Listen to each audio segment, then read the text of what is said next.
સુરતમાં ફરી એકવાર બીઆરટીએસ બસ વિવાદમાં આવી છે। વરાછા વિસ્તારમાં એક મોપેડ ચાલક મહિલાને બીઆરટીએસ ચાલકે ટક્કર મારી હતી, જેમાં મહિલા વિફરી હતી અને બસ ડ્રાઈવર સાથે ઝપાઝપી કરી હતી।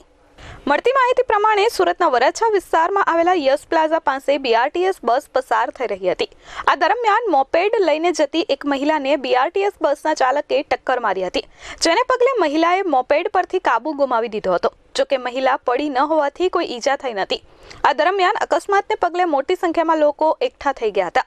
મોપેડ સવાર મહિલા અને એકઠા થઈ ગયેલા લોકોએ બસના ડ્રાઈવરને બસમાંથી નીચે ઉતારી દીધો હતો। ત્યારબાદ મહિલા વિફરી હતી અને બસ ચાલક અને મહિલા વચ્ચે રીતસરની ઝપાઝપી થઈ હતી।